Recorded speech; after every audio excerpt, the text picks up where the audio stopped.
Chapter 1 Junior High School Graduate Aylin. Ah, after stretching a lot, Alan rubbed his sleepy eyes. The chirping of cicadas, a symbol of summer, lingered in his ears. He reluctantly got up and walked to the window, opened the curtains full of cat-eared girl patterns, and looked out the window. The light from the bright sky outside was a little dazzling, so Alan closed the curtains, making the room dark again. The whole person collapsed on the bed again. Why is this summer vacation so long? It's so boring, Alan muttered, habitually picking up the phone on the bedside, unlocking it with his fingerprint skillfully, and taking a look at it. The number 1529 on it stood out. Aaron looked at the cute cat-eared girl wearing a maid's clothes on the phone's desktop and giggled with satisfaction. The cat-eared girl is the best. There is no point in taking the high school entrance examination or anything like that. He took his phone and looked around. There was no news on various social software. Alan locked the screen and was about to fall asleep again when the door was knocked unceremoniously. Dong, dong, dong. Aaron suddenly had an ominous premonition. Aaron, why did you sleep until now? Don't you even look at what time it is? Get up quickly. Sure enough, the impatient voice of my sister came from outside the door. Aaron remembered the scene when his sister grabbed his ears and scolded him. He shuddered and immediately jumped up. He quickly responded, Sister, I'm not asleep. I woke up a long time ago. Don't worry, I'll be here soon. Alan hurriedly sorted out the many limited edition collections of cat-eared girls scattered on the bedside, stuffing them all into the bed without caring about the pros and cons. Then he rushed to the door of the room in a few steps, opened the door with a smile on his face, and said obediently, Sister, look, I'm not lazy. Out of the corner of his eye, he glanced at the thick stack of test papers on the table. Alan moved his body towards it without leaving a trace, hoping that his sister wouldn't see it. The girl outside the door is Alan's sister. She is 17 years old this year. She has been taking care of this ineffective younger brother since Alan's parents left in his early years. The girl looked at Alan's dim room, as well as the ubiquitous cat-eared girl posters and peripherals, and said in a accustomed manner, Alan, you're in junior high school. After graduation, why do you still like these things? And my sister told you a long time ago that girls with cat ears are, no, save. So if you can't finish these high school preparatory knowledge papers that my sister gave you, you won't be able to eat. The girl said at the end. Her voice became stern. I saw that the girl had a delicate appearance, with neat twin tails tied back on her head, and her black hair was arranged very neatly. The girl was wearing the uniform of a key high school in the city, carrying her favorite school bag, and looked like she was about to go out. Even though the girl was about half a head shorter than Alan, the ferocious look of her bending down and scolding her made Alan dare not breathe. Alan knew very well how disgusted this poor-breasted sister was to his preference for cat-eared girls, so he could only lower his head and respond, Yes, yes, sister, I know. I will definitely finish it. The girl looked at the young man Aaron, who was already much taller than her, and said softly, Sister is going to the library to study. You can eat dinner by yourself. You really know nothing but cooking. How will you find a girlfriend in the future? On the surface, Aaron still looked pitiful, nodding his head like a chicken pecking at rice. But I was thinking in my heart, what's the use of having a girlfriend? As long as I have, that's enough, hee hee. After her sister finished speaking, she went out quickly. Alan was not happy at all. He felt dizzy looking at the white test papers on the table. Why do I have to continue doing papers after the high school entrance exam? I'm so fed up. A frustrated Alan walked to the table, answered 2 questions casually, and then picked up his phone unknowingly. The animation I am following has not been updated.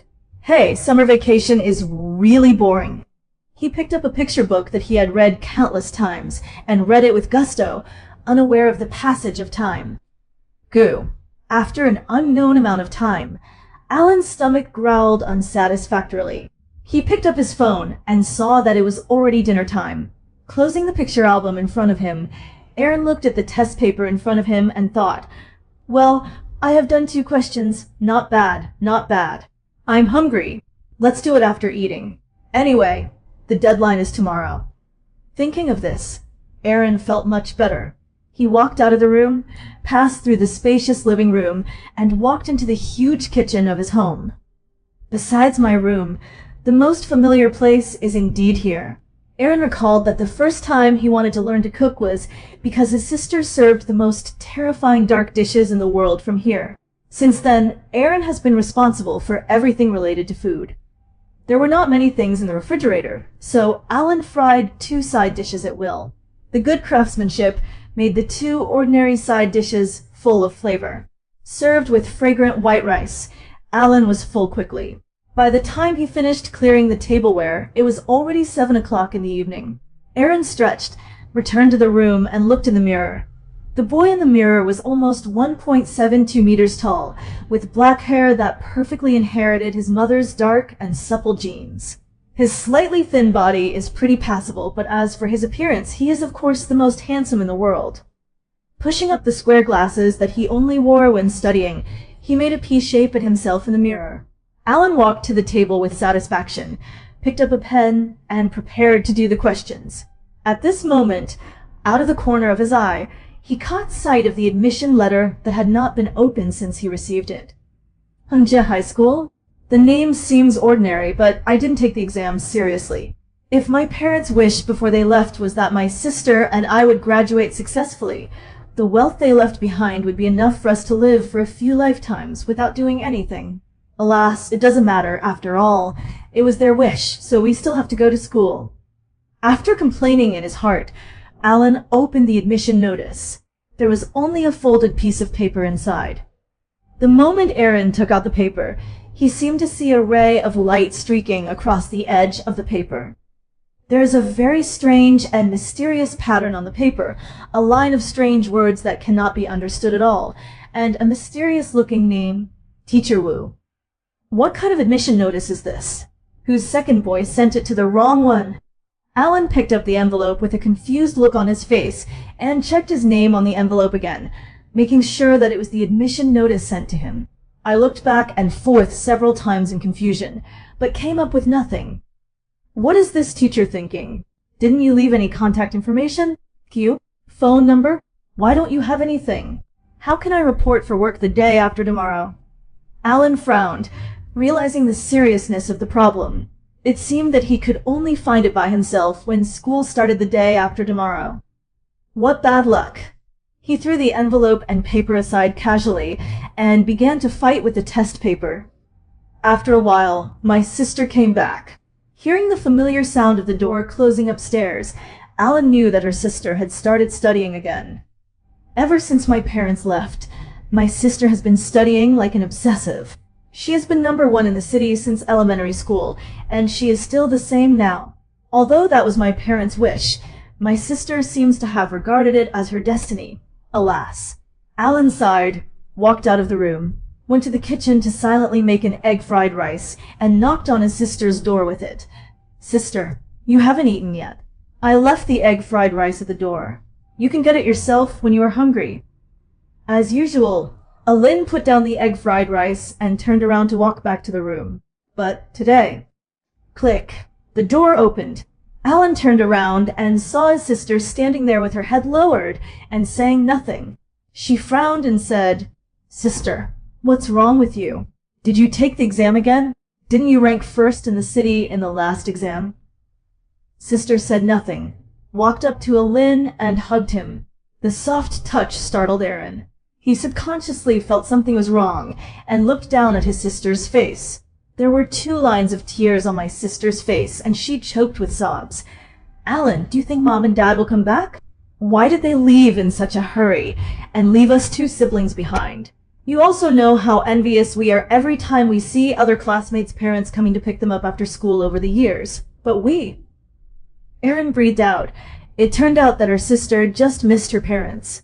He whispered, They will definitely come back. Sister, don't forget I promised you that I will find them back when I grow up. After a while, my sister calmed down and returned to her usual self. She let go of Aaron with some embarrassment and said with a chuckle, Silly brother, thank you. My sister's fine.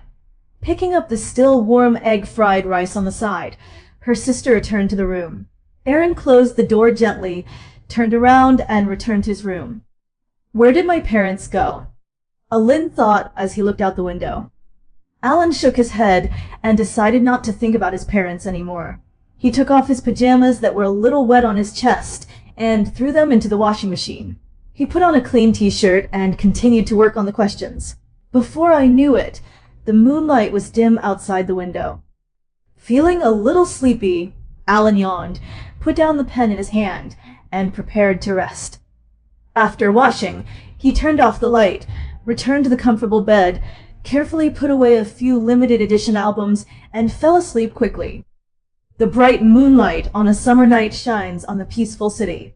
Outside the window, you can hear crickets playing a waltz, as if lulling you to sleep. The admission notice page that Alin left on the table quietly began to glow silvery white. Chapter 2: The Last Day of Vacation. The mark on the admission notice slowly appeared in Alan's room under the silvery white light. It was unpredictable and could not be seen clearly. Finally, it turned into a small pattern and disappeared on the back of Alan's hand. Alan was immersed in sleep and didn't realize it. The pattern on the paper disappeared. The remaining lines of unintelligible characters gradually emerged in the air, first transforming into various languages and finally settling on 7 Chinese characters. You are the chosen one. After a moment, everything disappeared, as if nothing had happened. Tonight, Alan had a very strange dream. He dreamed that there were various worlds floating in the universe, and there were many different creatures living in them. Although he couldn't see clearly, there seemed to be some kind of connection between the different worlds. These connections link most of the world together like ribbons, with many points of light passing between them. Sweet music sounded in his ears, and Alan poked at his phone in a hazy state to turn off the alarm. Phew, it's daybreak. Although I still want to sleep, there are still 3 test papers given by my sister. Fortunately, I set the alarm for 6 o'clock, so I should be in time before breakfast. Struggling to get up, overcoming the huge tiredness, Alan sat down at the desk and turned on the lamp. Huh? Where's the admission notice? How come I haven't seen this piece of paper before? Alan saw that in addition to the empty envelope, there was a piece of paper with school address written on it, but the piece of paper with strange patterns and unintelligible words was missing. Where's the piece of paper with a strange pattern? Did I get dazzled yesterday? The sleepiness disappeared instantly. Alin searched carefully up and down and found that the paper had indeed disappeared. No, it's not so much that it disappeared. It's better that it turned into this one. Aaron's eyes widened, and he picked up this strange piece of paper. He read the address above carefully. The content had changed, but the famous name at the end remained the same. In the end, it was still Teacher Wu. Gudong. After swallowing, Alan's hand holding the paper trembled a little. No, it's not haunted, is it? Alin. A voice suddenly came from outside the room. Help! Ah! Aaron shouted, threw away the paper in his hand. His body jumped up reflexively, and his knees hit the bottom of the desk with a thud.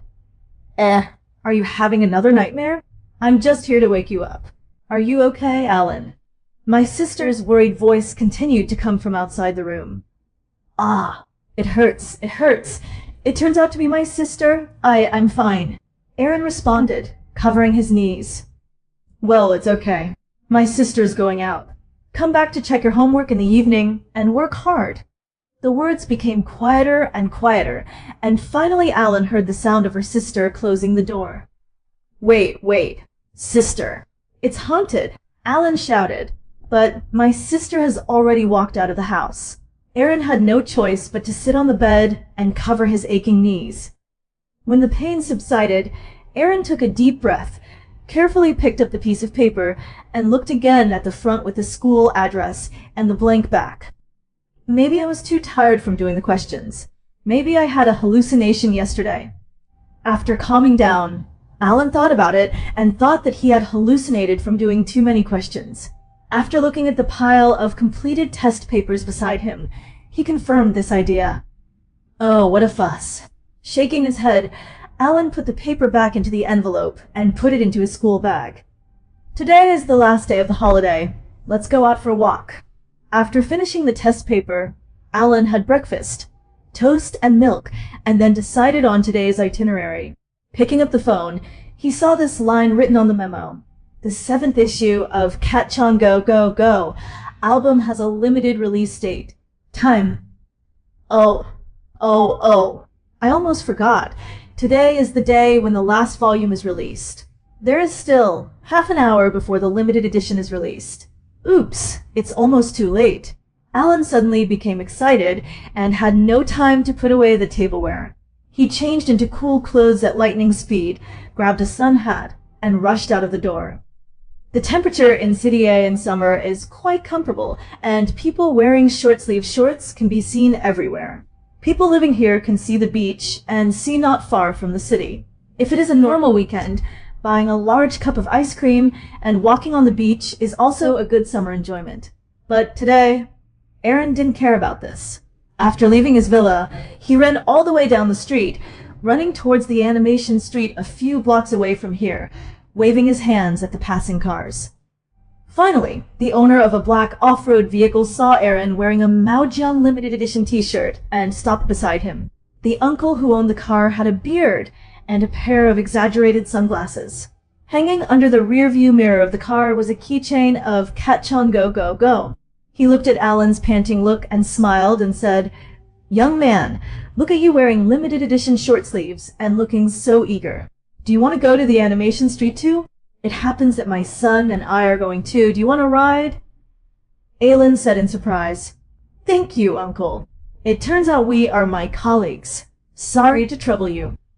"It doesn't matter. Ha ha ha. Get in the car quickly." The uncle smiled heartily and pointed to the car seat behind him with his thumb. The car door at the back was open from the inside, and there was a burly and muscular young man sitting in the back seat. He looked older than himself. The young man smiled politely and motioned for Alan to get in the car. Alan was not polite, quickly got into the car, sat down, and closed the door. Seeing that there were many Nekeken dolls and keychains in the car that he had not bought, Alan suddenly felt a lot more friendly. So he started chatting with the introverted young man next to him. "Huh? There are actually dolls here that were limited till last summer. This is the picture album that was given as a gift for the deluxe version of the same game last fall. Wow, that's really cool." Alan appraised all the peripherals in the car along the way. At first, the boy just listened silently, but later he couldn't help but chat with Alan. Although he didn't talk much, the two quickly became familiar with each other. Alan stretched out his right hand and said, "My name is Alan. What's yours?" The young man stretched out his hand introspectively and said, "Hello, Alan. Just call me Dao." The two shook hands politely and became friends. It's really easy to make friends with people who share the same interests. The uncle was driving the car and saw the happy face of Dao, who had always been quiet, in the rear-view mirror. He smiled happily and thought to himself, "Dao, since your mother passed away, you have become very introverted and don't talk to others. I hope you can find friends and slowly recover, and even I try to integrate into your world. It seems that this boy I met by chance can become your friend. That's good." No one noticed that the corners of the father's eyes were filled with tears. 10 minutes later, the uncle parked the car in the bustling Animation Street. The three of them got out of the car and walked into the pedestrian street with familiarity. Animation Street is one of the busiest areas in City A. There are various animation industries here. Along the way, there are people coming and going who love animation. There are a variety of peripherals, and many beloved anime characters can be seen everywhere. Along the way, many CRs have portrayed the characters vividly. The Animation Street is awesome," Aaron exclaimed. "Alan, the Catch-On only uncle won't line up. I'll leave it to you and Dao. The uncle is going to a magical place. Ho ho ho." Dao's father is taller, like a former bodybuilding champion. His way of speaking seems to be a little different from ordinary people. When Alan was thinking about where the magical place is, the uncle has already ran to the adult area. Alan was dumbfounded.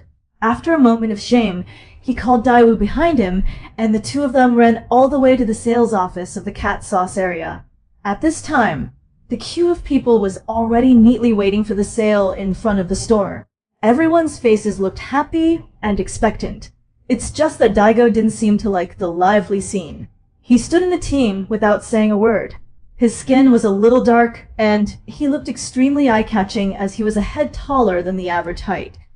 Sure enough, not long after, several girls in cosplay costumes came over to strike up a conversation and asked in a sweet voice, "This little brother, your figure is very suitable for Kamla the Berserker. Are you interested in joining us?" Da blushed a little, hesitated, and politely refused. A few girls left a little disappointed. Alan looked at Dao and said with a smile, "It seems you don't know how to deal with girls, haha. In fact, I am the same." Dao nodded, expressing his sympathy. "By the way, Dao, how old are you?" "I am 16 years old, and I will report to high school tomorrow." Alan asked. Me too," Dao replied. You're actually 16 years old too? Why do you look like you are 20? You are too mature." Alan looked at Dao, who was about 1.8 meters tall and muscular, and couldn't help but complain. "I don't know, I've grown like this just by eating rice all the time." Dao waved his hand and said helplessly. Alan looked Dao up and down, covered his forehead, and said, "It seems that you are really good at eating." Hearing this, Dao giggled and said, "Dad's cooking is particularly delicious." "By the way, which high school were you admitted to?" Aaron looked at how many people were in front of him and asked casually. "It seems to be called Hongjie High School." Daigo thought for a while and replied, Me too, but I don't know which class I was assigned to. My admission notice is very strange," Alan said, secretly thinking what a coincidence. "Yeah, I'm surprised too. There was no address on my notice at first, and then there was it again after I woke up. I don't understand," Daigo said with some confusion. Aaron said in surprise, "Huh? So I'm not alone in this, and it's not a hallucination. What's going on?" "Well, maybe we'll find out when we report in tomorrow. Maybe it was written with a special marker, and it was a joke by Teacher Wu." Daigo thought about it, and thought it made sense. Yeah. After saying this, he stopped thinking about it. He took advantage of his height to look at the limited picture book expectantly and eagerly, but he didn't know how many copies were left. Soon we arrived at Alan. Alan happily took the album from the clerk, paid the bill, and stood aside waiting for Dao with a satisfied look on his face. At this time, the clerk politely walked to the door of the store, bowed, and said, "Dear customers and friends, this limited edition album has been sold out. Please look forward to the next event." After hearing this, Daigo froze there, looking disappointed. Alan felt quite sorry to see this scene. He looked at the brand new picture album in his hand, hesitated for a while, and walked to Dao. "Dao, don't worry. It's just a picture album. In this way, we bought this one together. You can take it back and read it first." After finishing speaking, Alan put the picture album in Dao's hand. "No, this is yours. I'll wait for the next time." Before he could finish his words, Alan shook his head and interrupted. "If I hadn't given you a ride, I wouldn't have been able to buy this picture album. Just take it. We're from the same school anyway. Just give it back to me after reading it." "Thank you. Thank you." Dao took the picture album as a treasure, with a grateful expression on his face. At this time, Dao's father waved not far away and said, "Young men, this way." The two walked over and saw the uncle carrying many things with a satisfied look on his face, including picture albums or games. Alan glanced briefly, then walked away without saying a word, blushing. The uncle calmly carried a bag of mosaics and took the two of them to the car and said, "Young men, where do you live? Uncle will take you home." Aaron expressed his thanks and told his uncle to just take him to the beach. Before getting off the bus, he exchanged contact information with Daigo. Aaron returned home empty-handed. Only then did Alan realize that he had not eaten lunch and saw that his sister was about to finish school. After Aaron got home, he went directly to the kitchen and started preparing dinner. "If you are in a good mood today, let's cook more dishes." Alan happily prepared a sumptuous dinner. My sister just happened to be back. "Alan, have you finished the test paper?" My sister asked Alan while changing her slippers. Of course, sister. Come on, wash your hands and eat first. I cooked a lot of dishes today. There is nothing in the refrigerator. Alan responded from a distance in the kitchen. My sister quickly came to the dining table, looked at the dishes on the table, and looked at Alan suspiciously. Alan. What's wrong? Did you do something wrong? No. Then why are you so happy today? I made new friends today when I went out. Oh, that's right, but no matter how I think about it, I think it's your anime fan. It can't be a girl, right? Yes. Well, that's good too. Do you want my sister to give you a ride when you report in tomorrow? Of course not, sister. I'm almost an adult, okay? Well, okay. Let's eat. The last day of summer vacation in junior high school is over. For Alan, a new life has begun. Chapter 3 Class F of Hengjia High School. Today is the day to report to school. Alan got up, washed up, put on a white shirt that he hadn't worn for a long time, and a pair of dark casual pants. He tidied up his fresh short hair. With a student atmosphere, he put on his school bag and walked to the tram stop not far from home. Although it is still early, there are already many office workers in suits and ties standing here. Everyone has different moods and is waiting for the tram. I looked at the address of the school again. It looked like it was 5 stops away from the seaside area where I lived. The tram took about 20 minutes. Yesterday, I checked on the internet and found that the location of this school is very close to nature. It is built next to a scenic mountain forest near City A. It is integrated with the mountain forest, and the environment is very good. Even though Aaron had never been interested in studying, he was still looking forward to his new school. The tram is about to arrive. Please pay attention to your safety and line up to get on the tram. The electronic sound sounded, and Alan came to his senses and stepped onto the tram. In addition to office workers, there were many students on the tram, many of them freshmen who were as excited as him and a little uneasy.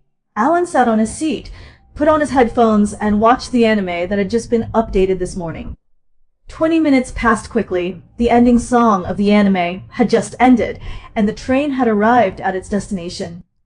Aaron took off his earphones and walked out of the tram. After identifying the direction, Alan quickly found his way to school. There is a busy commercial street on the way from the tram station to the school. For students, there is everything to eat, drink, and have fun. It is still early, many shops are not open, and only some breakfast shops are steaming with enticing heat. Alan hadn't had breakfast yet, so he went to a popular bun shop called Box Bao and bought a box of buns. As the name of the store suggests, all the buns are packed in biodegradable lunch boxes, which can keep them warm and are also very environmentally friendly. Without being in a hurry to eat, Alan walked towards the school with the buns. After a while, Alan saw the main entrance of the school from a distance. The grand and spacious main entrance was made of stone and looked very impressive. The words Hengjia High School, written by a certain calligrapher, were engraved on the stone beams above the door pillars. There were many freshmen like him outside the door who had come to register. At this moment, there were already cars parked on both sides outside the school gate. Aaron looked at the new students sent by their parents with some envy and walked into the school alone. Hengjia High School is a well-known high school in City A. It is divided into 4 colleges. Its size is comparable to some ordinary universities in the surrounding area. The school has complete teaching facilities and sports fields are also first class.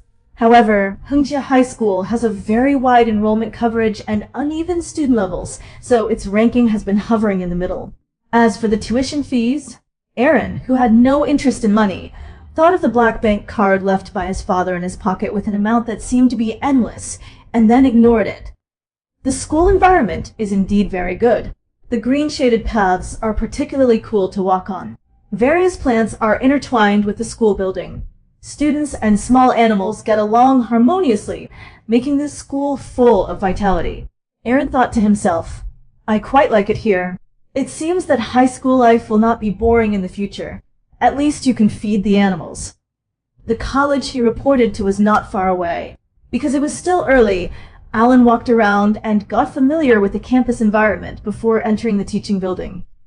The building of this college is 6 stories high, and I want to go to room 317 on the 3rd floor. Alin went upstairs and looked for room number 317 in the corridor. Well, the number here is decreasing. It should be over there. Looking at the room number on the left from 309 to 310, Alan found the direction. 314, 315 will be here soon. Alan saw freshmen at the door of these classrooms, and everyone was reporting. 316, I wonder what my new classmates are like. Alin looked forward to it. The end of the corridor is already ahead. Huh. Aaron looked at the 317 classroom on the paper in his hand, and then looked at the wall in front of him. There is no way. Did I go the wrong way? Alan turned around and ran to the other side. 308, 307, 302. The house number kept decreasing. Seeing 301 written on the last classroom, Aaron took a deep breath, clenched the paper in his hand, and murmured, "Isn't it really haunted?" He shook his head and told himself not to think too much. He walked into classroom 301, saw the teacher in charge of reporting, and tried to ask, "Teacher, where is room 317? I can't find it." The teacher raised his eyebrows, looked at him, and said impatiently, "What number has this been since this morning? Let me say it again. Your class F does not have a new classroom. It is over there in the old school building downstairs up the hill, the building that is about to collapse. Not only 317, the entire building is yours. You can do whatever you want." After hearing this, Alan breathed a sigh of relief and said to himself, It turns out it's not haunted. That's good.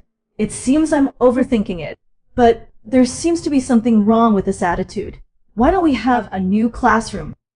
Confused by doubts, Alan walked out of the teaching building and walked all the way up the mountain. Halfway through, the path became narrower and finally turned into stone steps, spiraling all the way up. It seems that no one comes here. It is sparsely populated, and there are almost no new students, not even the school employees. I said, "Is the teacher lying to me? How can there be a teaching building in a place like this?" Alan was sweating profusely while climbing the mountain, and he couldn't help but feel suspicious. "Hey, boy, come and climb the mountain too." Suddenly a familiar voice sounded from the front. Aaron saw someone calling him not far ahead, so he carefully identified these 2 strong figures. Huh? It's Dao and his father. Alan worked harder and walked to the 2 of them. After breathing for a while, he looked at Dao and said, "Dao, are you also from class F? Ha, what a coincidence. We are classmates." Dao smiled honestly. "Yes, what a coincidence. You are here to climb the mountain too." "That's not the point, brother. We're here to report, okay? The reporting area is really far away." Alan muttered. Da's father patted Da's shoulder and said, "Son, since your classmates are here, Dad will go back first." Da nodded, and the 2 of them watched Da's father go down the mountain like the wind. "Have you had a good rest?" Daiwu asked. Aaron's breathing became calmer and he said, "It's almost done, let's go." The 2 of them walked up the mountain together, and after about 20 minutes, they finally reached the top of the mountain. The top of the mountain is very spacious, with lush vegetation and a pristine scenery. Among the many lush vegetation, a white building appeared. The building was not high, with 3 floors in total, and the surface was covered with green ivy. The branches of a big tree stretched into the windowsill of a certain classroom, and the tree crown seemed to be leaning on it. Isn't this a dangerous building? Can classes be held here? Maybe I just came here to report." Alin felt helpless and walked into the building with Da holding the last bit of luck. This building looks very old. There are even plants growing on the walls inside the building. There are cracks in the walls. Many classroom doors are broken, and scattered tables and chairs can be seen inside. Is it really possible to go to class? Aaron became more and more suspicious that he had passed the fake high school exam. The 2 of them walked up to the 3rd floor in fear, and walked outside the door of a classroom whose door was still intact. Alin raised his head and glanced at the house number 317 and then looked at the rusty handle in front of him. He turned around and asked Daigo, "Are we really going in?" Dao nodded and said, "We've all gotten here anyway." Aaron swallowed hard and stretched out his hand towards the doorknob. Chapter 4 Teacher Wu from Class F. Just as Aelin reached out and prepared to open the door, a cool voice suddenly sounded beside him. "I accidentally overslept again. Today is the day when new students arrive. I'm so sorry." "Ah, huh." Alin and Dao were startled and looked in the direction of the corridor. A man wearing an impeccably clean black windbreaker, black slacks, shiny black leather shoes, and a black briefcase at his side walked up the stairs leisurely. His long, soft, and shiny black hair was spread around his shoulders like a woman's, and his appearance was even more amazing, like a banished immortal from a classical picture album. In addition, he was wearing a pair of bookish glasses. Upon closer inspection, he discovered that there were no frames. He smiled and walked to the two people who were stunned, and a magnetic and beautiful voice came. "You are the students who are here to report." As he spoke, he looked at the watch on his left wrist, raised his eyebrows, and said, "Well, you guys came really early. There is still an hour before the scheduled time. There should be a few students here who haven't arrived yet. Let's go in first." "Old, teacher?" Alan asked tentatively. "Well, classmate, what's the matter?" He looked politely into Aaron's eyes and asked softly, "Are you Teacher Wu? Are we having classes here?" Alin pointed to the rusty iron door in front of him. "Yes, I am Teacher Wu. We will have classes here from now on." "What's wrong? Are you surprised?" Teacher Wu seemed to know what Alin was thinking and said without hesitation, "Don't worry, the essence of things is often not determined by the appearance you see.